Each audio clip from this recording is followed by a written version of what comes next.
며칠 전에 암 수술을 좀 했어요.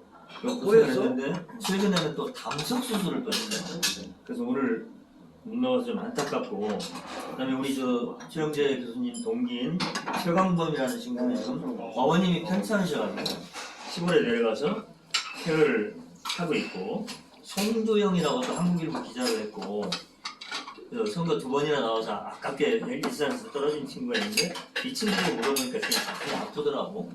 그리고 이제 그 박용수랄지 몇 명은 지금 지방선거에 좀 관여를 하고 있습니다. 근데 대체로 아무튼 굉장히 우리 이제 정실련, 이름 앞으로 바뀔 정실련에 대해서 굉장히 뜨거운 애정들을 갖고 있고, 현재 우리가 36명입니다. 우리 백이선 선배 후원회원까지 37명. 근데 아까 말씀드린 대로 우리가 관훈클럽으로부터 지원을 받으려면 정식 관훈클럽 회원이 10명이 돼야 되는데 우리는 이미 은퇴해서 안 되고, 그러면 현역 회원 중에서 한 7명을 우리가 입회를 받을 것이냐, 이것은 회장단하고 앞으로 구성될 운영위에서 심사를 해야 됩니다. 그 숙제는 우리 두 대표님한테 맡기는 걸로 하겠습니다. 그래서 저는 말씀드렸고, 자, 이렇게 76년생인데 18살에 동학의 대전사가 됩니다. 대접수가 엄청난 성과를 거두어요, 전쟁에서. 그 다음에 20살 때 1896년에는 유명한 치아포 사건, 외놈 때려 죽인 사건, 이걸 하거든요. 그냥 백범이 학문만 없을 뿐이지 굉장히 그런 면에서는 엄청난 사람이에요. 그 다음에 이제 상해로 가서 아까 유승만 작가가 얘기한 과정을 겪는데, 저도 거듭 느끼지만 이승만 따위는 인간도 아니고 정말 백범이야말로 우리의 존경할 만한 독립투사인데, 저는 우리 임순만 회원이 이 작품을 처음에 중경에 가서 10년 전에 깜짝 놀랐대요.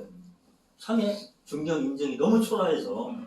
그래서 김구를 쓰겠다라고 10년 전에 마음을 먹었고, 꾸준히 지금까지 자료를 수집해서 집필에 5년 걸렸다고 그래요. 저는 정말 후배이지만 작가로서 너무 존중합니다. 네, 존경합니다. 김원호 선배가 미니멈 3만 권이라고 그랬어요. 5천 권 팔렸어요. 심지어 송영길이가 체육TV에 나가서 김대중 망명을 이렇게 들고 광고를 해줬어요. 김대중 대통령의 이 지혜를 얻으면, 그때 이재명 대통령 미국 갈 때거든요. 미국 가서 트럼프한테 전략이 나온다, 이렇게 했는데 책이 안 팔려. 근데 원래 임순만 작가가 쓸 때는 이게 상하권이에요. 도저히 2권으로는 출판이 어렵다. 그래서 막 줄여서 지금 이제 한 권으로 냈는데, 저도 이제 백범 선생에 대해서 좀 안다고 그랬지만 이 책을 통해서 또 놀란 게, 백범이 상놈이잖아. 양반 상놈이죠. 그리고 한학수학에는 없잖아. 인간적으로 뭐 작품을 한번 써보고 싶다. 백범일지라는 아주 뛰어난 그 작품 기록이 있지만, 백범일지는 백범 본인이 쓴 것이기 때문에 다 쓰질 않았어요. 자기의 생에 대해서 다 쓰질 못하고, 그리고 중요한 이야기는 본인이기 때문에 또 하지 못한 부분도 많고, 그래서 제가 쓰다 보니까 백범 선생은 우리나라에서 정말로 역사적으로 강직한 분이고, 제가 그 백범에 대해서 3가지 관점을 가지고 있는데, 하나는 정말로 강력하다는 분이고, 2번째로는 원시적인 창의력을 가진 분이라는 거. 여기서 원시적이라는 거는 이 백범이 무슨 특별한 학력 배경도 없이 그냥 어렸을 때 그 서당에서 한문 공부한 게 전부인데, 그럼에도 불구하고 임시정부에 문지기를 자처해서 들어간 분이 나중에는 국무령 또 주석, 우리 지금으로 말하면 대통령까지 올라간 분인데, 그렇게 올라갔으면서도 배가 고파서 각기병까지 들고 굶고, 그러면서도 전혀 내색 안 하고, 그러면서도 누구도 상상하지 못했던 이봉창, 윤봉길 이거를 만들어냈고, 그거 다 임정이 끝나간 그 시점에서 그 이봉창, 윤봉길 이거를 만들어냄으로써 세계에 널리 알려지고 중국으로도 더 지원도 받고 해서 임정이 목숨을 살려나갔고, 그리고 나중에는 광복군을 만들어냈고요. 다른 나라에서 군대를 만든다는 것은 사실 불가능한 거 아닙니까? 다른 나라에서 무정한 군대를 우리나라 군대를 만든다는 게 그렇게 해서 군대를 만들어냈고 그러자 중국에서 또 국외준승이라고 9가지 제약을 거뒀지만 제약사항을 내렸지만 그것을 극복해냈고 그리고 나중에는 3당 합당이라고 좌우 합작을 성공시켰는데 우리나라에서 좌우 합작이 성공된 사례는 그게 유일한 사례일 겁니다. 그래서 그리고 원시적인 창의력을 갖고 일을 추진했다는 거고요. 또 마지막 하나는 이게 울수인문이라는 건데 이게 무슨 말이냐면 그때도 그렇고 지금도 그렇고 나라가 참으로 어려워졌을 때 다 큰 성인 남자들이 그 사람 앞에 찾아가서 엉엉 울 수 있을 만큼 넓은 가슴을 지닌 조선인이었다는 것. 그리고 백범이 살아있을 때만이 아니라 돌아가셨을 때도 몇 번 묘소에 가서 사람들이 엉엉 울다 오는 것이 전통이 됐다시피 할 만큼 그런 품위 가진 그런 분이었다는 것. 저는 그렇게 세 가지 점을 마음속에 느끼고 글을 썼습니다. 이제 660페이지 정도 되는 대단히 두꺼운 분량인데요. 사람들이 잡기가 어렵다고 두꺼워서 그런 얘기들을 많이 하는데 일단 잡으면 굉장히 빨리 익힌다고 합니다. 제가 이 기자 생활하면서 또 그 전부터 문장에 대해서 대단히 많은 관심을 가졌기 때문에 굉장히 스피드하게 전개가 됩니다. 그래서 금방 빨리 익힌다고 그런 얘기를 많이 듣고 있습니다. 최근에 이제 이민가서 리트럴하게 좀 사셨고 북한 전문 기자로 북한을 한 20번 갔습니다. 그리고 몇 년 전에 통일TV를 개설했는데 이게 개설하자마자 윤석열이 개새끼 때 그냥 박살이 나버려가지고 그동안 거의 방송을 못했죠. 근데 이 새로운 정권에서 통일TV를 분명히 선언할 겁니다. 우리 경례 박수 한번 보내고 인사 한번 들어보죠. 네, 감사드립니다. 늦게 와서 죄송하고요. 좀 우리 이정원 의원하고의 관계는 이제 JTBC 앵커 하실 때 생각하실 거예요. 생방송 인터뷰 하셨잖아요. 생방송 인터뷰를 해서 제가 평양의 거리를 설명한 기억이 엊그제 네, 났는데 맞습니다. 그 뒤에 이제 통일TV를 했는데 사실은 문재인 정부에서 큰 도움을 받고 있는 줄 아는데 2번이나 리젝을 당했습니다. 국가보안법 위반의 소지가 있다고 서훈 국정원장으로부터 그래서 박지원 그 국정원장이 되시면서 이제 다시 반전이 돼가지고 등록증은 받았는데 채널에 런칭이 돼야 되는데 우리 김상민 선배 잘 아시겠지만 이거 케이블 그 전에 케이블 TV입니다. 지금 IPTV라고 그러는데 근데 결국은 그때 당시 이제 노영민 비서실장, 강기석 전 수석 청와대에서 그때 이제 사실은 좀 결은 다르지만 그러니까 이해찬 대표님, 그 서른 선배께서 상당히 총대를 메고 해주셨어요. 그런데 그래서 이제 했고, 근데 이 통일TV가 우리 정부에서 해줘가지고 망하면 어떨 거 아니야. 이래가지고 어쨌든 질질질 끌다가 문재인 정부에서 런칭을 못하고 맞아요. 결국은 윤석열 정부 때 기억하실 겁니다. 대단히 저기 하지만은 2022년 5월 9일 날 취임을 해서 7월 12일 날 권영세 당시 아주 힘 있는 통일부 장관이라고 해서 용산에 업무 보고를 하는데 북한의 노동신문과 조선중앙TV를 안방에서 볼 수 있겠다라고 준비를 하겠다라고 하니까 윤석열 왈 그거 좋은데 한번 해보시오. 그때부터 이제 김건희는 이 남북 관계를 해서 자기가 차기 대통령 하겠다는 꿈이 있었던 겁니다. 사실은. 그때부터. 그래서 통일TV를 긍정적으로 해보시오라고 해가지고 KT에서는 그때까지도 주물럭주물럭 되는 거를 그 신호를 받고 그 다음날 저한테 연락이 옵니다. 당장 여시오. 다 준비가 돼 있으니까. 그래서 오히려 시간을 달라고 그래가지고 8월 18일 날 개국을 합니다. 개국을 해서 5개월 동안 잘 오다가 2023년 1월 18일 날 갑자기 와가지고 페이스에 통보를 하는 거예요. KT에서. 왜 그러느냐, 윤석열 정부가 내줘가지고 이게 바로 정동영 장관께서 질의한 겁니다.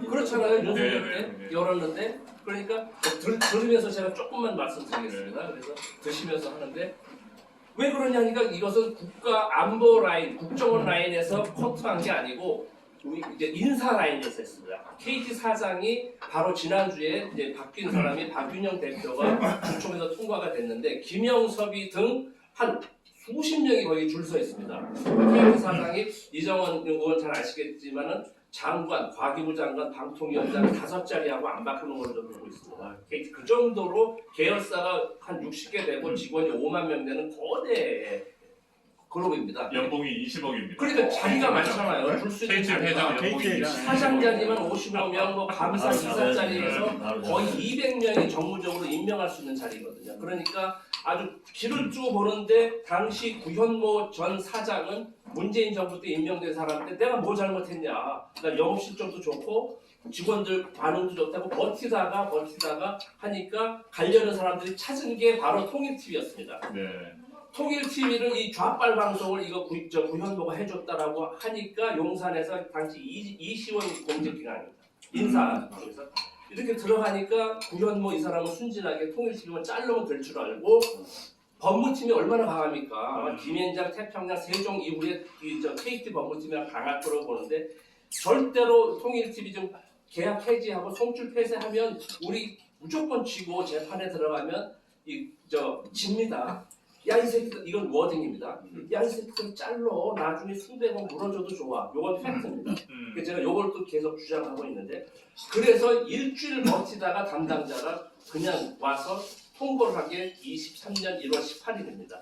무도하게 철퇴를 맞고 뭐 방법이 없죠. 가처분 신청도 내도 기각, 고난도 내도 질질질 끌다가 마침 윤석열이 지금까지 있다면 뭐 통일TV 아마도 뭐 회생하기 어렵고 지금도 뭐 거의 죽어 있지만 그래서 지금 다행히 정권이 바뀌었는데 다시 살아나지 않았느냐 하는데 아직 지금 그렇습니다. 그래서 방미통위에서 지금 사실 김총철 위원장 제가 직접 알지는 못하지만 도와주는 분이 얘기해서 지금 그러니까 등록도 취소시켜 버렸습니다. 등록도 취소시켰어요. 저 최재형 목사 인벌브 된 것까지 얘기하면 너무 밤새도록 하는데 어쨌든 등록 취소를 원상 회복을 해야 KT에서는 뭐 해줄 수 있지 않느냐 이제 이런 시그널을 받고요. 이제 1심에서 이겼습니다. 다행히 이게 이제 작년 초입니다. 그러니까 정권 바뀌고 퇴진되고 나서 이재명 당선되기 전에 어쨌든 1심에서 등록 취소를 취소하라를 통일TV 승리를 해줬습니다. 그래서 됐는데 그 행정부에서는 또 자동으로 또 항소를 한다고 합니다. 그래서 아니 지금 보면 이제 제가 지금 얘기가 KBS 남영진 이사장, MBC 박성재 사장은 해고됐다가 다시 승소해서 됐지 않았느냐. 그때 항소를 했는데 거기는 이 소송 당사자가 대통령입니다. 대통령이 취임하자마자 시원하게 취하를 시켜줬거든요. 당신네들도 취하면 될 거다니까 대통령은 통치행위고 우리들은 뭐 공무원이다. 이래가지고 지금 사실 좀 이렇게 있는데 김현 의원 과방이 상당히 많이 도와주시고 그리고 또 김미환 선배도 정동영 장관에서 많이 나와서 주셔가지고 어찌됐든 NSC에서 한 줄이 올라갔습니다. 그게 바로 주초입니다. 지난주 말께. 그래서 방미통위 담당자가 제가 전화했을 때는 만날 수가 없다고 그러더라고요. 소송 당사자인데. 사무실 개소식 할 때도 제가 가고 그랬었는데 그럼. 그렇게 마시죠. 그러도 들어에서 우리 제가 이정원 왔습니다. 의원이 하나 자랑스러운 것은 JTBC 사회부장 동경 특파원 이렇게 딱 끝내고 정계 입문한다고 할 때 나한테 와서 상의를 했는데 원혜영 의원이 우리 김상균 선배하고 매일 만나는 멤버예요. 유인태 선배라고 하는데 원혜영 의원이 정말 훌륭하신 게 국회의원을 포기하고 인재영입위원장이었어요. 그래서 제가 우리 아우를 데리고 와서 이렇게 요청을 했어요. 대변인 바로 주고 서울의 지역도 달라고 얘기했어요. 근데 어쨌든 인재영입 1호야. 이정은 그 민주당에서 왜냐면 전혀 방송국에 앵커가 온다는 건 정말 우리 당원들은 후배들한테 그냥 받았죠. 그래서 우리 이정원 의원이 그 당시에 민주당 인재영입 1호로 들어왔어요. 잘 들어왔지 아주. 그게 잘 이제 원혜영 선배는 95년도에 서울대 오승들 왔을 때 근데 우리 이정현 의원은 원시적 사실상 초기 대변인을 마찬가지로 맞아요. 많이 했는데 전주에 가서 그 이성윤이 또 그다음에 또 여자 또 있어야 나왔는데 훈련하던 네, 맞습니다. 잘하는 잘하는데 양경숙. 양경숙이 잘하는데 기대. 거기서 그냥 고생하더라고. 이정원 의원이 왔으니까 제가 아이고. 아꼈던 건배사를 하겠습니다. 이건 중국 건배사입니다. 술, 주취하, 뒤는 정취평. 무슨 뜻이냐면 술에 취하면 하루고 우리 정신련에 취하면 평생이다. 잘 기억하세요. 앞에 제가 주취하 하루, 정취평. 정취평만 하세요. 자, 주취하. 감사합니다. 불어로 했다가 중국어로 했다가 아니, 얼마나 연구하셨습니까? 네. 그리고 들어서 JTB, 전주방송 시험필사. 그 다음에 중앙일보. JTBC 중앙일보 JTBC. 이렇게 10년 하고 이제 광주 MBC에서 네, 94년에 시작했습니다. 네. 그래서 원래 뿌리는 MBC입니다. 얼굴도 좋아져서 실줬어. 근데 다행히 우리 이정원 의원이 그 문광에서 굉장히 활동을 잘합니다. 열심히. 원래 그 실력도 있고 바탕도 있고 또 이재숙 씨하고 많이 싸웠습니다. 이진숙이건 잘 죽였지, 잘 죽였지. 서울을 잘 선택했어. 전주 그 이성민 네. 때문에 고민했는데 광진에 있습니다. 서울 선택했어. 전주 의뢰에서 준비하다가 그때 네, 전주에서 처음에 광진으로 나오시고 광진 가 자, 깊은 게 저희 항상 지나가면서 네, 감사합니다. 그때 애쓴 거에 비해서 너무 조금 들어가는 거 아니에요? 자, 한 잔만 해. 네.